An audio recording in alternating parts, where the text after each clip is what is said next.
Hello folks, welcome to Legacy IAS. In today's video, we'll be looking into the society and economy part of your Cholas.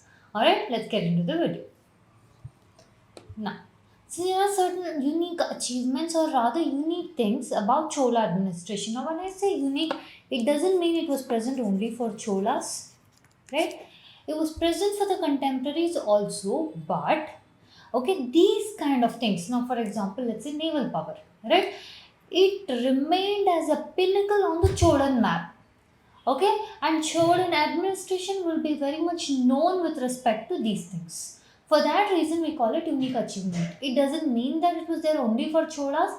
Contemporaries also had it, but rather they were not as established as your Cholans. Alright, now what are those things? First, naval power.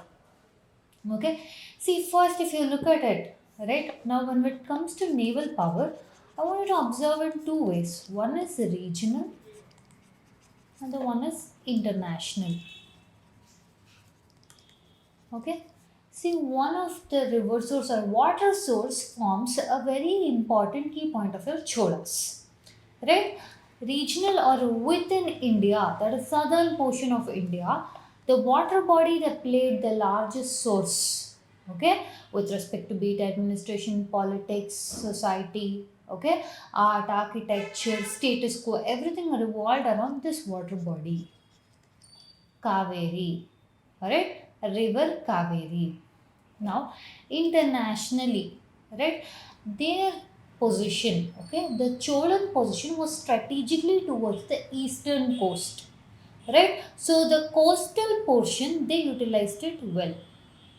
Now, if you look at the Cholan Empire, alright, they made sure they had good amount of naval power with which they were able to control access, okay, areas of Southeast Asia. Sri Lanka have good amount of trade relationship with China, right? Have good amount of trade relationship with the Western countries. So internationally, the maritime, whatever we say, right, that was also strengthened with the water.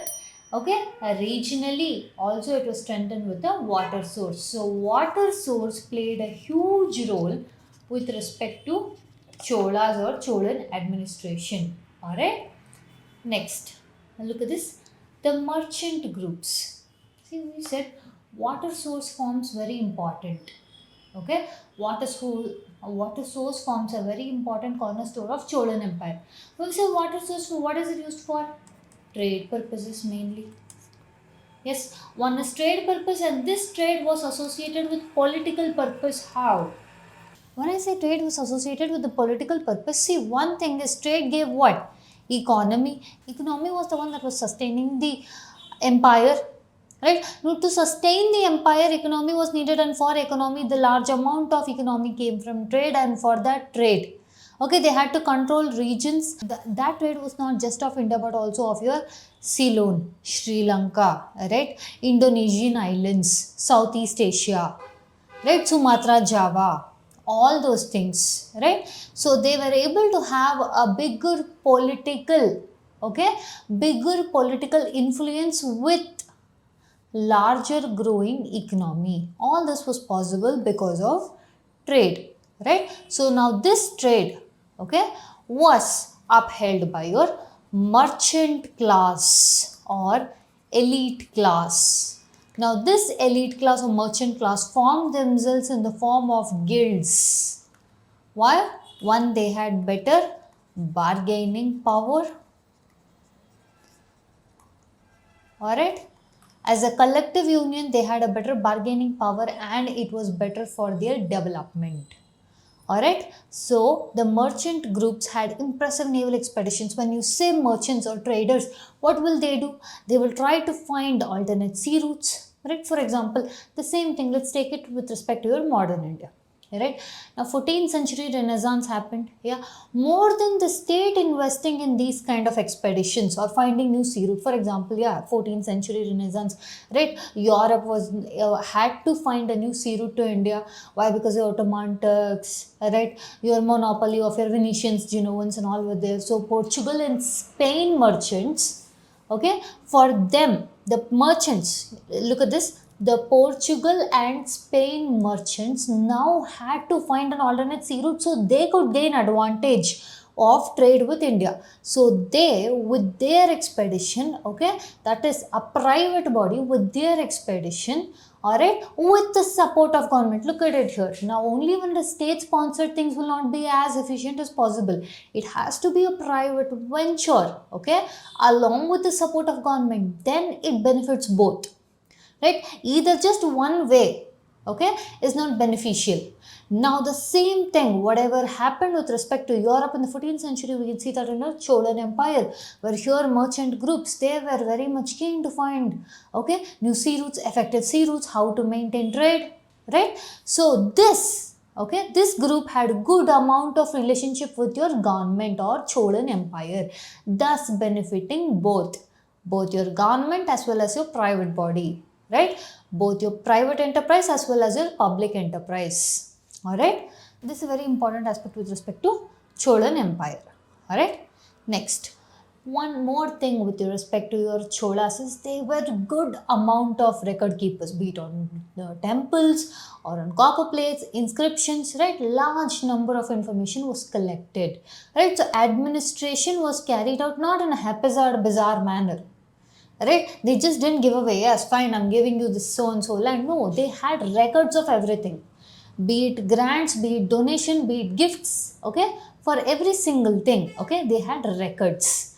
That also added, okay, that were one of the unique aspects. See, all other contemporaries also had it, it is nothing new, but the amount of orations or the amount of record keeping was larger with respect to Cholas than compared to others. Alright, next, look at here. Trade was predominantly with your Southeast Asia, China, Shivji Empire, Abbasid Caliphate at Baghdad. These regions, okay, were not only used for trade purposes but were also able to bring in culture and take out culture, spread culture. Alright, next. One more thing, right? How the society was with respect to your how the society was with respect to Cholans was, see, it was more agriculture oriented, large number, okay, or large number of people, large number of tax, everything depended on agriculture or land, right? So which meant even the Cholans or the Cholan Empire, okay, or the administrator also knew the importance of agriculture, which means they will make sure that, okay, agriculture is taken care of. How did they take care of it? They built dams, irrigation canals, and made sure agriculture was on par so that, okay, they could gain better benefits, okay, both the empire as well as the common people. Alright, next, look at this. This was the Cholan Empire, right? But look at the influence, right? This one thing, it was aided by your merchant class expedition, right? Remember first 14th century pay. Let's take a dialect back to Britishes of modern India, so we can connect medieval India to modern India, right? One thing is, see your medieval India pay, this is Cholans we're talking about. Modern India pay, we'll talk about Britishes. When your Portugal and Spain found new sea routes, when they started coming, they started setting up, okay, trade unions, they started setting up trade factories, they started trading, etc. It was initially a private enterprise with the permission of government. Portuguese, Dutch, English, French, Danes, okay, all of them. Once the private class entered, okay, or your private merchant class or mercantile class entered, then your government took over. Initially it was East India Company, yeah, with respect to India from British side. Then it was British administration or British Parliament, right? Similarly, the merchant class for trade with respect to Cholas is very important. This is one connecting feature between your medieval history and modern history with respect to trade, with respect to area of influence, alright, with respect to political aspect. Alright, so this is one linking feature between medieval history and modern history. Please do remember this. Alright, next, how was the caste system prevalent in the society? See, as usual, they followed the Chaturvarna system. What is the Chaturvarna system? Brahman, Kshatriya, Vaishya, Shudra. Alright, this was typical of it. Alright, now with Cholas, you see further, alright, you see further subcastes or jati system, but this was mainly based on occupation. Alright, look at this. Caste system was prevalent. Alright, but there are instances of intercaste marriages also seen. Alright, we have seen instances of intercaste marriages also. Alright, now the condition of pariahs or untouchables were miserable. Right, next, Brahmins and Kshatriyas, as usual, special privilege. The Cholas mention, right? Now here look at this major division among this caste, nothing but your subcaste. Valangai are the agricultural groups, Idangai are artisans and trading class. So basically, Valangai or Idangai, somewhere it talks about two arms, right? Both arms are needed for effective functioning. So it is said that both of them are needed for effective functioning of your governance.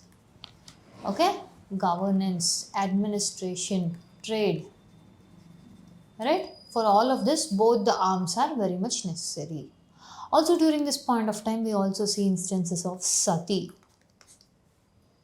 Okay, in the Cholan Empire, we also see instances of sati. Alright. Next, one more thing with respect to Cholans is it's a large flourishing of industrial sector. By industrial sector, see one thing, viewing, right, trade of commercial crop or plantation crop. Okay, other thing is trade of agricultural goods. Other thing is, see for here for industrial sector, I am mentioning trade, which means one thing, it was flourishing well in the regions of Cholan Empire. The importance of this was asked, right? The importance of this was seen in all the other areas too. Everyone wanted, for example, weaving or the textile sector. Okay, the two more famous things. Okay, two most famous things was, one was Urayur for its cotton, another thing was Kanchipuram for its silk. Even today, Kanchipuram is known for its silk. Alright, even today if you look at auspicious occasions, right, the silk from Kanchipuram is purchased. Yes. Now, trade of agricultural goods were happening also, and trade of metal artifacts. Okay, trade of metal artifacts was very much, that is, metal artifacts started being produced on a larger scale. The demand for it was seen elsewhere in the world, right? So thus the industrial sector first flourished in the region, and then that was traded in the outside countries. All right, look at this. This took industrial sector took a major boom in the Cholan period, right? For example, Kanchipuram weaving industry or Urayur known for its cotton textiles, right? Arabian horses were imported in large number to the Cholan Empire. Alright. Next, look at this. Betel nut or areca nuts. Alright. They were very much, the most famous place is Kudamukku. Alright. Here it was very much famous. Now also this area was also known for metal works, textile and coin minting. Alright. Next is viewing. See, as we've spoken about, Urayur was known for its cotton textiles. Okay. Viewing industry flourished very large amount. Okay. Now the clothing or the textile sector. Okay. Now the textile sector, when we say, or the clothing, right, the rich or the elite class wore lavish silk. Okay, whereas your poor or lower middle income groups were wearing cotton. So segregation in the society was seen in the outfits worn. Alright, next, So one other thing is Kanchipuram is known as a major center for silk weaving even today. Okay, Kanchipuram is known for its silk weaving, and also one other important thing you have to know about, for example, Urayur or Kanchipuram is these were zones. Okay, these were zones of economic activity, right? As and when the economic activity started increasing, trade started increasing, the region started becoming more and more prosperous, so they were getting into modern day cities. All right. Okay. One other thing with respect to religion. See, here religion we're not discussing in detail. We'll be discussing that in another video of Cholas. Right here, what we are discussing with respect to religion is, see, one thing we spoke about trade. Right? One thing we spoke about the political influence of Cholas spreading in a larger basis. One thing that they used for that is also religion. See, if Cholan Empire was a zone of congruence or a zone of where traders, merchants, everyone was being there. Trader merchant class mostly followed Jainism, Buddhism. Right? So which meant the Cholan kings had to be tolerant towards that religion also. Right? Because their economy depends on that, their political influence depends on that. Yes, for that reason also, we're not telling that is the only reason, but one of the reasons was there was religious tolerance for that basis. Right? So there was the concept of religious tolerance to an extent. Alright? Now, see, rich merchants, kings, queens, everyone contributed for construction of temples. Alright? And more of your, look at this. Your Brahman Sabha was the one which was maintaining the finances of the temple. Alright? So, this itself was turning into an occupation. Alright? Who has to look after the temple audits, accounts? That was clearly segregated. Alright? Next. See, one other thing with respect to idol making. Again, here we're not discussing specifically about religion, but rather with respect to trade society. Alright, here idol making was mostly with the lost wax technique. Right, so large number of metal artifacts was produced here. For example, your bronze Nataraja statue. Right, your metal artifacts was in large demand. Okay, the metal artifacts of Cholan Empire was in large demand elsewhere in the world. Alright, look at this lost wax technique, bronze Chola, bronze Nataraja idols. Alright, next. How was the economy of your Cholan Empire? See, we also spoke about something called as trade, right?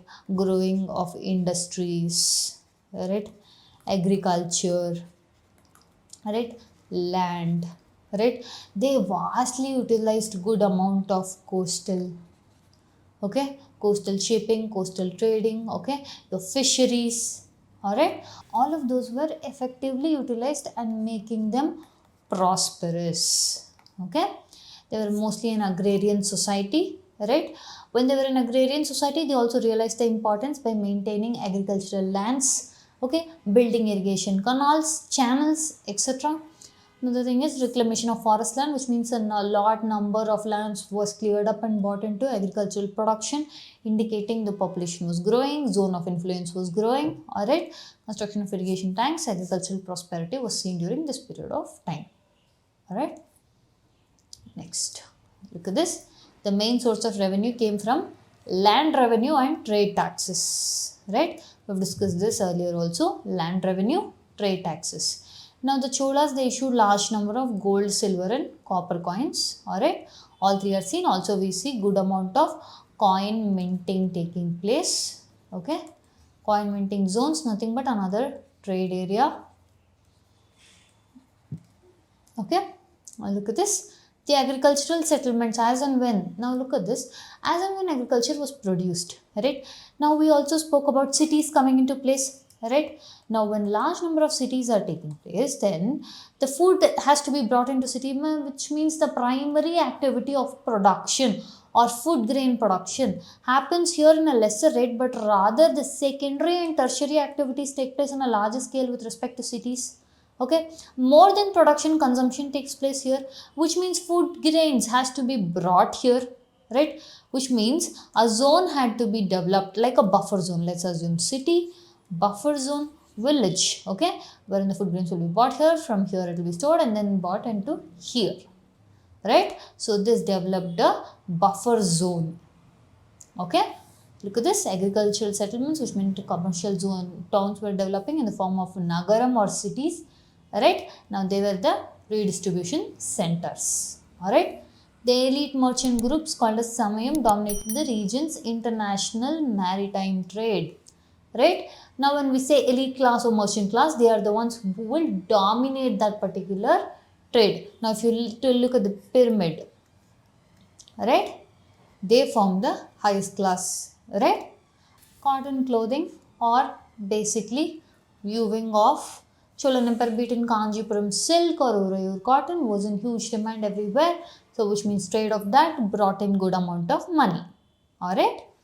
Next, metal industries, jewelries, etc. were also of high excellence. There was good amount of craftsmanship seen here. Alright. Good amount of craftsmanship seen here. For that reason, it was demanded in all other places. Alright.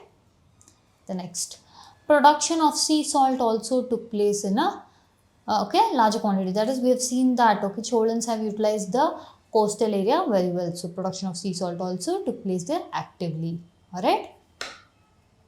Next, one other important thing with respect to Cholas is they had wood steel. Okay, this was also a very important export item.